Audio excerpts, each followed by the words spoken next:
Bonjour, shalom, que la paix soit avec vous. Bienvenue à notre rencontre de Christ à l'œuvre. Je suis excellent APM, l'apôtre Paul Messie, l'ange d'Éternel qui se tient devant Dieu. Alors nous verrons Christ à l'œuvre aujourd'hui, ce Christ Jésus-Christ de Nazareth. Hébreux 13:8 nous apprend qu'il est le même hier, aujourd'hui et il le restera à jamais. Alors nous allons le voir à l'œuvre aujourd'hui dans l'évangile selon Marc, Marc au chapitre 11 à partir du verset 12. Je vais lire la parole de Dieu.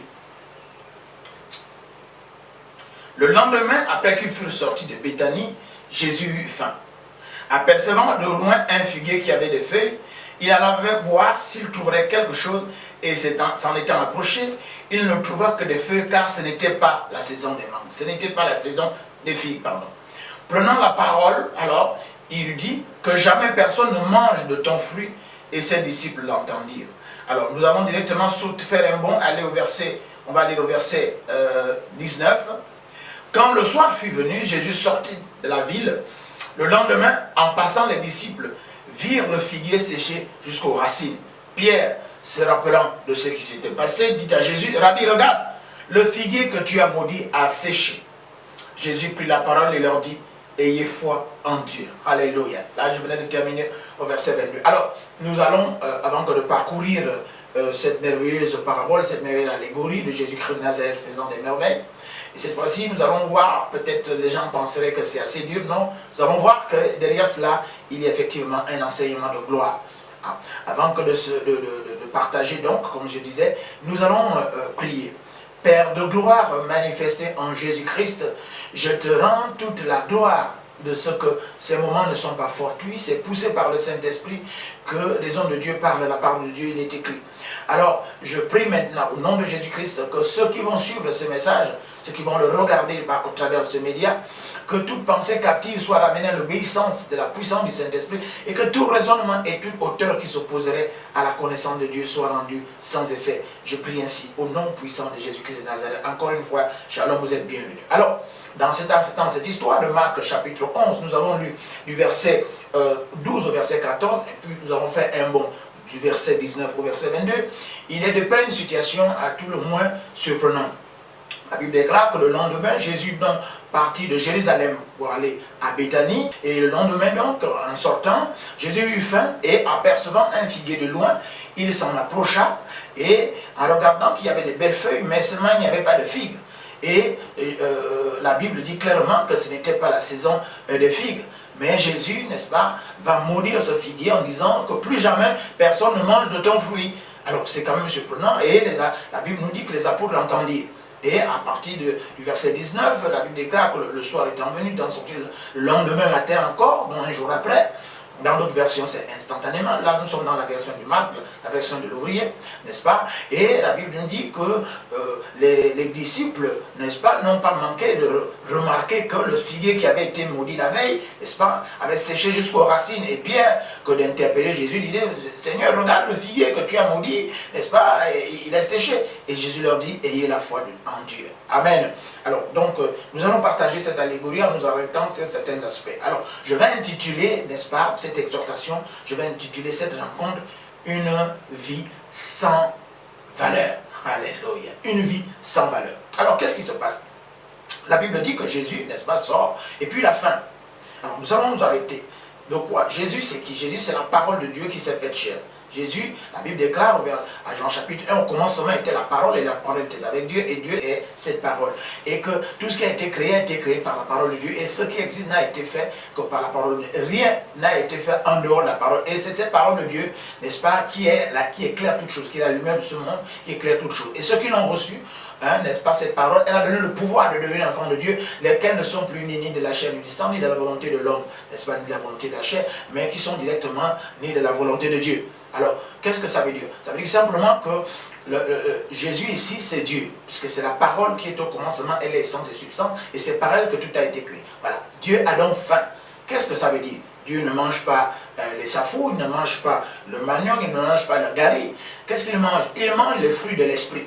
Alors, qu'est-ce que ça veut dire? Ça veut dire que simplement que, voilà, Dieu s'approche de toi, n'est-ce pas? Dieu s'approche de vous et il aimerait avoir les fruits de Dieu. Mais pourquoi? Parce que d'abord, ce figuier dépeint l'homme naturel. L'homme naturel, c'est quoi? L'homme naturel, c'est celui qui a été créé par Dieu. Ensuite, il a grandi. Ensuite, il a prospéré. Ensuite, il peut tomber malade. Il a été guéri. Il peut avoir faim. Il a mangé. Il a été protégé des intempéries, toute autre chose. Toutes ces choses, c'est Dieu qui les a faites. Même si vous ne le reconnaissez pas. Mais c'est par la grâce de Dieu que vous vivez. Maintenant, à un moment donné, vous avez grandi, vous avez prospéré, vous êtes en vie. Dieu s'approche de vous, attendant de recevoir de vous, au moins, attendant de consommer, attendant de manger de vous les fruits dits de Dieu, les fruits des tigres, les fruits de doctrine de Dieu, les fruits du royaume des cieux, la paix, l'amour, la joie, la félicité, la grâce, la maîtrise, n'est-ce pas, la bénignité et l'humilité, tous ces fruits-là, le pardon. Mais voilà, Dieu s'approche, il ne trouve aucun fruit. Alors, nous allons également repartir sur le fait que, nous allons rebondir sur le fait que ce n'était pas la saison des figues. Qu'est-ce que ça veut dire? Parce que le figuier n'a rien fait. La Bible déclare que ce n'était pas la saison des figues, mais pourtant Jésus voulait absolument manger les figues, alors que ce n'était pas la saison. Qu'est-ce que ça veut dire? Ça veut dire que simplement la Bible nous dit dans Jean que la loi a été donnée à Moïse, mais la vérité et la grâce sont venues par Jésus-Christ. Alors, nous pouvons dire que, tout de suite, pour vous le dire comme ça, que la grâce surplante de loin la loi. Qu'est-ce que je veux dire par là? Alors, la Bible déclare que ce n'était pas la saison des figues. Il y a effectivement la loi de l'époque, de la saison, des années. Il y a une loi, c'est-à-dire la loi est là. Et Jésus-Christ n'est pas venu abolir la loi, il venait d'accomplir. Mais nous allons avancer pour comprendre. Alors, il y a donc une loi qui régit, n'est-ce pas, les saisons, les années, qui régit, on va dire, le fait que les figuiers, n'est-ce pas, doivent donner des figues. On appelle ça la saison. Il y a la saison pour les mangues, il y a la saison pour les safou, qui est un fruit de genou, il y a la saison pour les arachides, il y a la saison pour planter telle chose, et que ces choses-là doivent effectivement recueillir, doivent effectivement produire des fruits. Qu'est-ce que c'est qu'un fruit? Un fruit, c'est, on va dire, c'est ce qui va, après des fleurs, donner de la semence, porter de la semence. Alors, porter de la semence, ça veut dire quoi? Ça veut dire que il faut que, n'est-ce pas, lorsque quelque chose est planté, qu'il soit profitable, qu'il soit un profit également, que la personne qui a planté gagne quelque chose là-dedans. C'est-à-dire les fruits, comme on dit, les fruits de l'esprit, les fruits de l'amour, les fruits de la passion et tout le reste là. Alors, la loi disait, la loi de la semence, la loi de la saison dit effectivement que le figuier ne pouvait pas avoir de figues.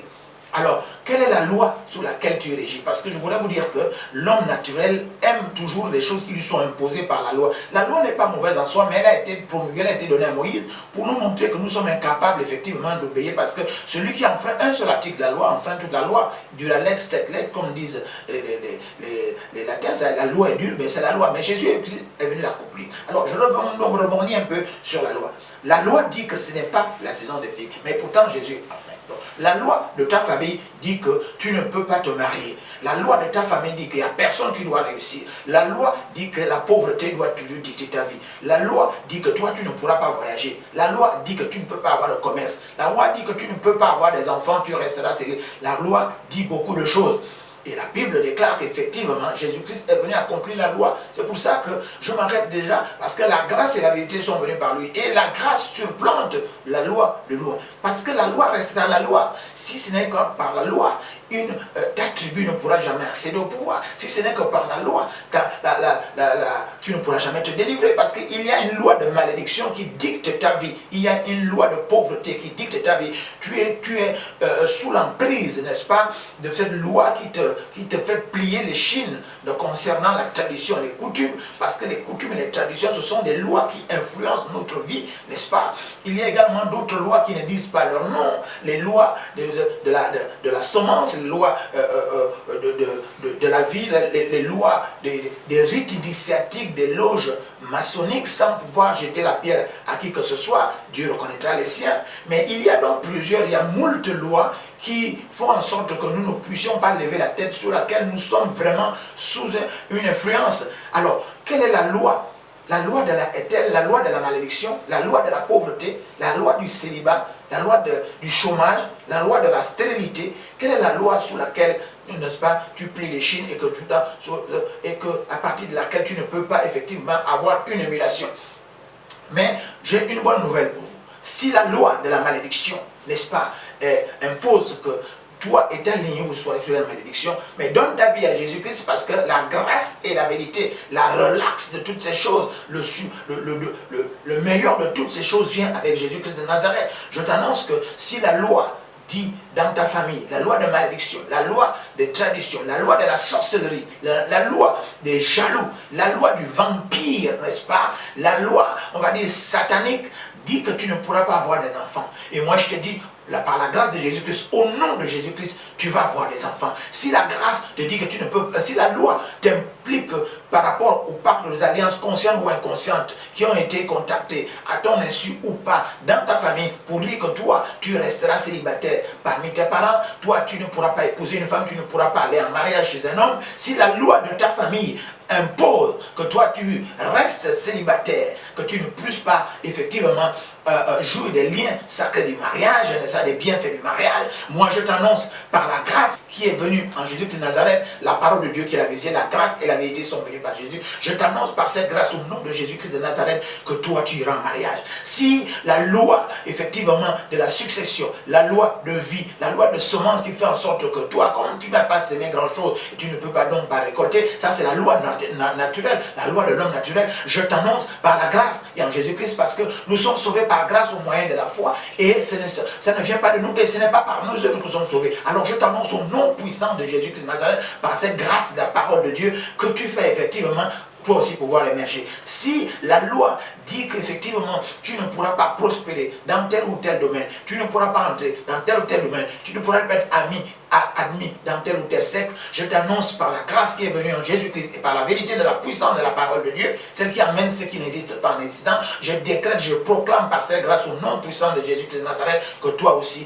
tu feras partie de l'élite. Alors il y a donc moult lois, la loi de la tradition, la loi de la coutume, la loi de l'éducation, là même il y a même qui sont sous l'empire de la loi du nom, parce que tu portes un nom, parce que vous portez un nom, vous ne pourrez pas donner votre vie à Jésus parce que nous sommes dans le bouddhisme, nous sommes dans des rites initiatiques traditionnels ou des rites importés, c'est sous cette loi-là que nous sommes régis. Alors moi je t'annonce qu'en Jésus-Christ de Nazareth, la grâce et la vérité, la puissance de la parole de Dieu brise tout ce joug-là, n'est-ce pas? Parce que la parole de Dieu, elle est puissante, elle est vivante, elle est tranchante, elle est plus pénétrante que quelconque épée à double tranchant, elle va jusqu'à séparer jointure de moelle et âme et esprit. Qu'est-ce que ça veut dire? Ça veut dire que la parole de Dieu est la toute puissance, n'est-ce pas, qui existe, parce que c'est une puissance pour le salut de quiconque croit. Le salut ici veut dire pour la bénédiction de celui qui croit. Le salut ici veut dire pour l'émulation, pour le mariage, pour donner ça, pour aller au royaume des cieux, n'est-ce pas? La parole de Dieu a été donnée afin que nous soyons délivrés de l'esclavage, n'est-ce pas? La parole de Dieu a été donnée afin que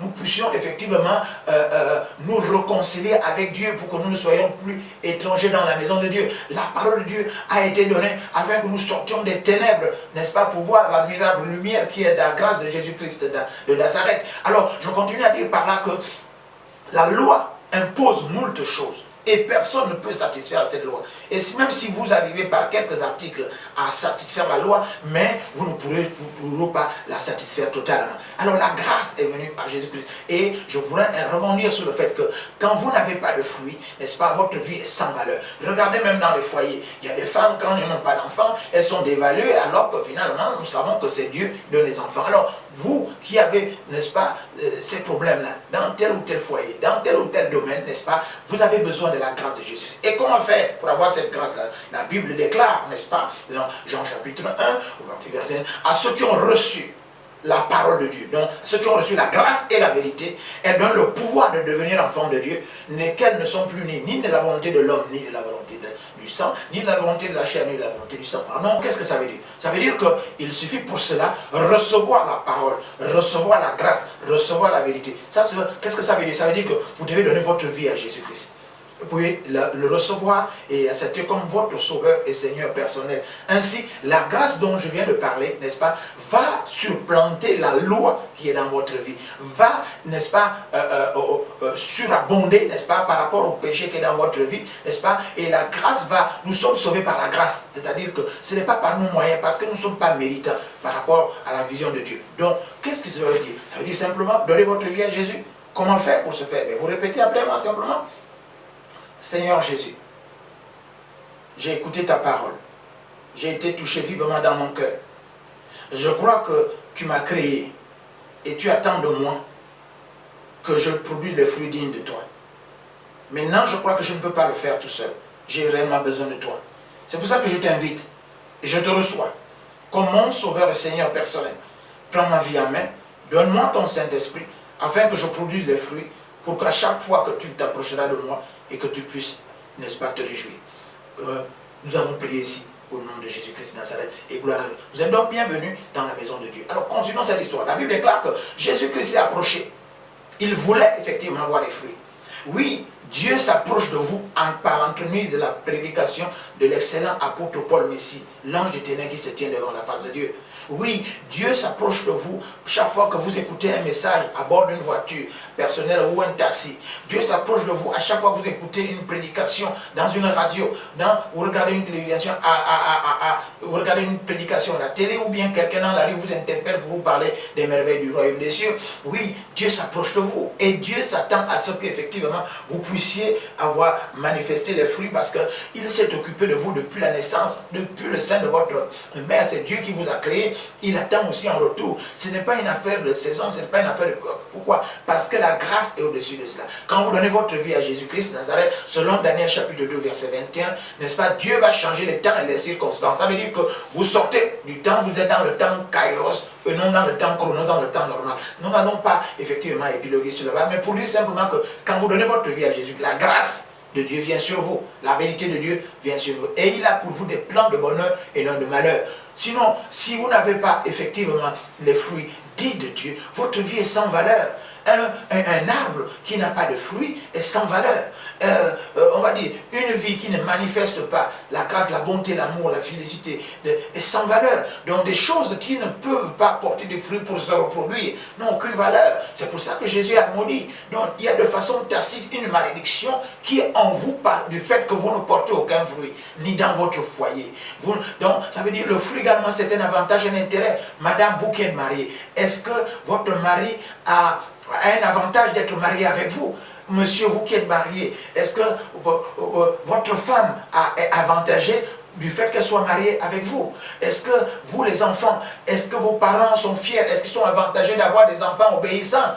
Oh, est-ce qu'il y a tellement, vous qui êtes responsable, vous êtes un chef de service, vous êtes un directeur, vous êtes un ministre, est-ce que la République, est-ce que la société, est-ce que vos concitoyens, est-ce que vos collaborateurs ont un avantage de vous avoir comme chef de service, comme directeur, comme ministre? Et nous pouvons aller un peu plus loin.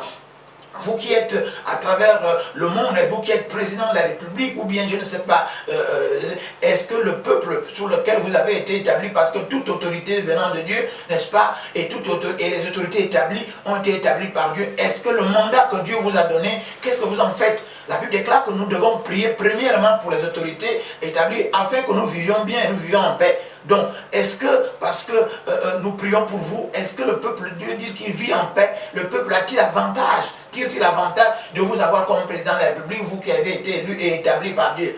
Parce que, in fine, si vous ne faites pas, si vous faites du mandat que Dieu vous a donné n'importe quoi, les prières des saints vont toucher Dieu pour que Dieu, effectivement, inévitablement, ne se puisse agir dans votre vie. Alors je continue cette histoire pour dire que chaque personne sur cette terre doit produire des fruits. Chaque arbre doit produire des fruits. Mais selon la loi de l'époque, des saisons et des années, n'est-ce pas, encadre cela. Mais avec Jésus-Christ de Nazareth, nous sortons de les lois des saisons, d'années et des périodes. Nous pouvons effectivement à tout moment, aujourd'hui, si tu entends sa voix, n'endurcis pas ton cœur, parce que effectivement, la grâce de Dieu est source de salut, veut rentrer dans votre cœur.